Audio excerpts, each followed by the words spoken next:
اور بھلا میں کون ہوں؟ بالکل صحیح پہچانا دوستو، میں ہوں ضاد اور میری آواز ہے ض۔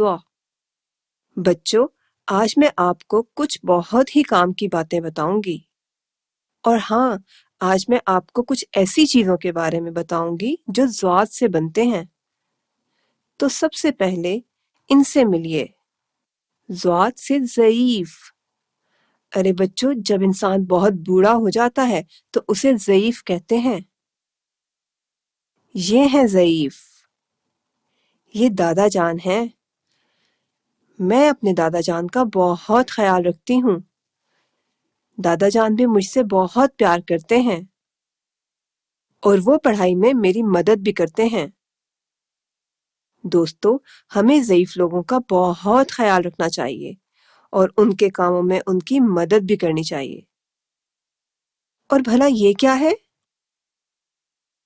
بوجھو بوجھو، بھلا کیا ہے یہ؟ یہ ہے ضیافت۔ ضیافت میں مزے مزے کے کھانے ہوتے ہیں، اور یہ مزے مزے کے کھانے سب لوگ مل کر کھاتے ہیں۔ بھئی میں تو اکثر اپنے دوستوں کو اپنے گھر ضیافت پر بلاتی ہوں۔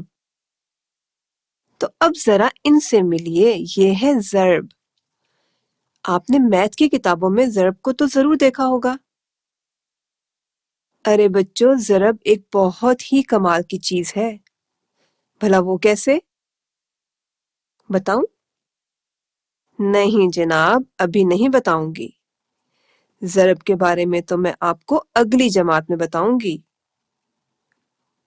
وہ کیا ہے کہ ابھی آپ بہت چھوٹے ہیں نا۔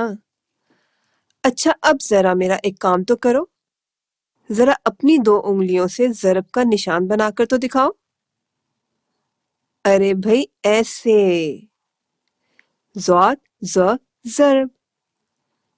پیارے بچوں، اب ذرا ایک بات تو بتاؤ، بھلا صاد اور ضاد میں کیا فرق ہوتا ہے؟ جی ہاں، ضاد کو ایسے لکھتے ہیں اور ضاد کے اوپر ایک نقطہ بھی ہوتا ہے، جبکہ صاد کے اوپر کوئی نقطہ نہیں ہوتا۔ صاد ضاد، صاد س، ضاد ض۔ اور ہاں دوستو، میں نے اپنے دادا جان کے بارے میں ایک نظم بھی لکھی ہے۔